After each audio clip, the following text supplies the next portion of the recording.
કુણાલભાઈ શું તકલીફ હતી ભાઈ? કમરમાં 3 થી 4 મહિનાથી એક ધારો સતત દુખાવો હતો અને નસ દબાતી હતી. બરાબર. અને કુણાલભાઈ આમ તકલીફ થતી, તકલીફમાં શું શું થતું આપણને?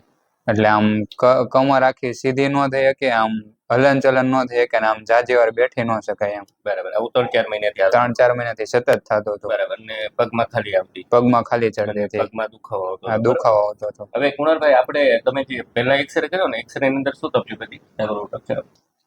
જૂનો એક્સરે છે. આપણને તકલીફ કુણાલભાઈ એ હતી L5S1 માં.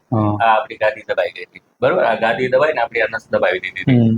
એટલે આ પગમાં ટૂંકમાં તમને તકલીફ આવતી હતી. મૂળ તકલીફ અમને ગાદીની હતી. ગાદી દબાણી એટલે આપણી નસ દબાણી. હવે આપણે આપણી સારવારથી શું કર્યું? જે ગાદી દબાણી હતી, ગાદીને આપણે પાછી વ્યવસ્થિત ગોઠવી. જેવી ગાદી ગોઠવાણી એટલે આપણી આ નસ છૂટી પડી. નસ છૂટી પડી એટલે પગમાં તકલીફ તમને મટી ગઈ. ઓલમોસ્ટ અત્યારે ઘણું સારું છે. આપણો પહેલા ટ્રીટમેન્ટ પહેલાનો એક્સરે છે. એમાં આપણી L5S1 ની આ ગાદી અહીંથી દબાઈ ગઈ હતી, આ ભાગમાંથી. બરોબર. અને આ આપણો અત્યારનો એક્સરે છે. આપણે અહીંથી ઓપન કરી આ ગાદી. બરોબર. એટલે રેડિએટિંગ પેન આપણને ટૂંકમાં જતું રહેશે. બરાબર. અને કુણાલભાઈ આજે તમને આપણે લગભગ 6 કે 7 ટ્રીટમેન્ટ આપી. 7નું સિટિંગ છે આજે. હવે કેવું છે કુણાલભાઈ?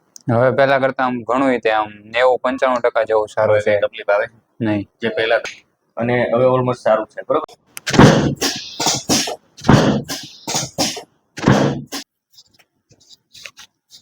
કેવું છે? એકદમ બસ જો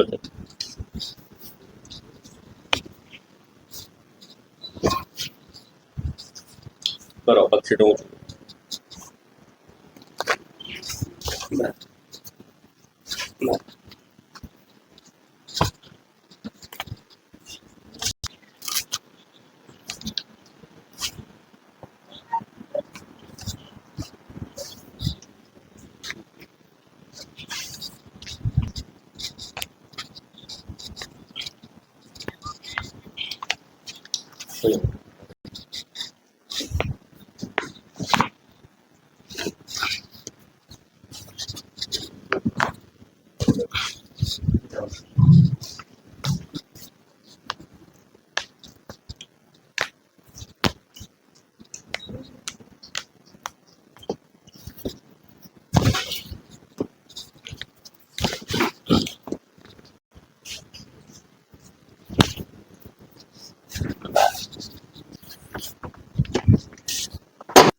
ઊંડો સરસ શ્વાસ છોડો છોડો છોડો છોડો.